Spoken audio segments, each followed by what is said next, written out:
happy to join with you today in what will go down in history as the greatest demonstration for freedom in the history of our nation.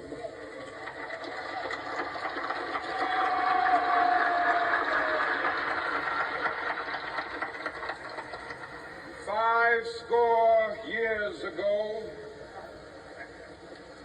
a great American in whose symbolic shadow we stand today signed the Emancipation Proclamation.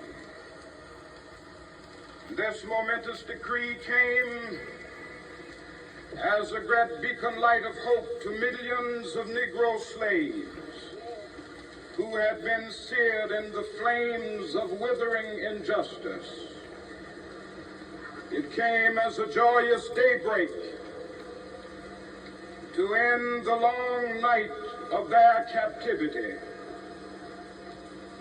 But 100 years later, the Negro still is not free. 100 years later,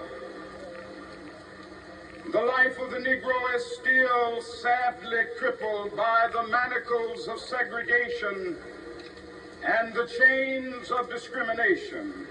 100 years later, the Negro lives on a lonely island of poverty. I have a dream that one day this nation will rise up and live out the true meaning of its creed.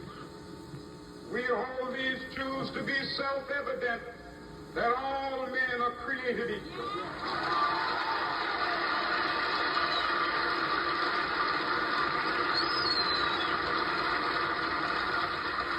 I have a dream that one day on the red hills of Georgia,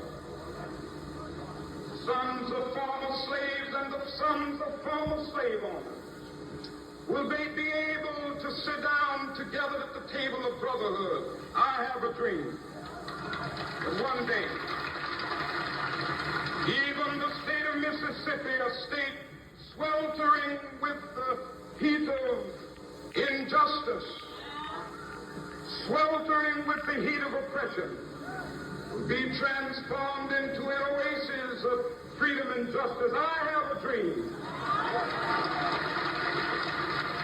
My four little children will one day live in a nation where they will not be judged by the color of their skin, but by the content of their character. I have a dream today.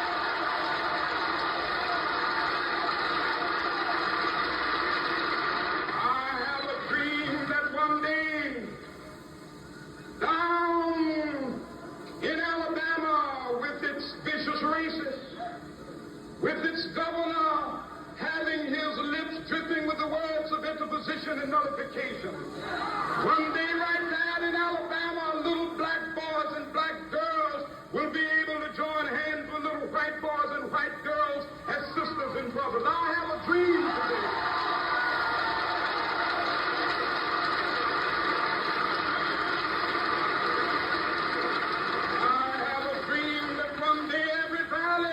Exalted. Every hill and mountain shall be made low, the rough places will be made plain, and the crooked places will be made straight, and the glory of the Lord shall be revealed, and all flesh shall see it together.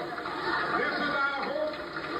This is the faith that I go back to the South with.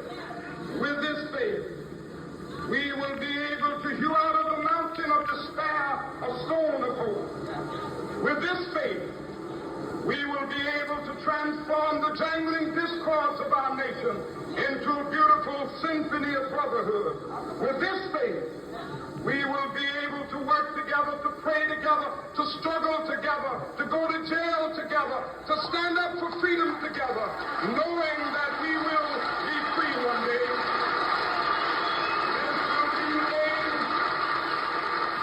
This will be the day when all of God's children be able to sing with new meaning, my country tears of thee. Sweet land of liberty of thee I sing. Land where my fathers died, land of cry from every mountainside. Let freedom ring, and if America is to be a great nation, this must become true. And so let freedom ring from the prodigious hilltops of New Hampshire. Let freedom ring from the mighty mountains of New York. Let freedom ring from the heightening Alleghenies of Pennsylvania. Let freedom ring from the snow-capped Rockies of Colorado. Let freedom ring from the curvaceous slopes of California. But not only that, let freedom ring from Stone Mountain of Georgia. Let freedom ring from Lookout Mountain of Tennessee.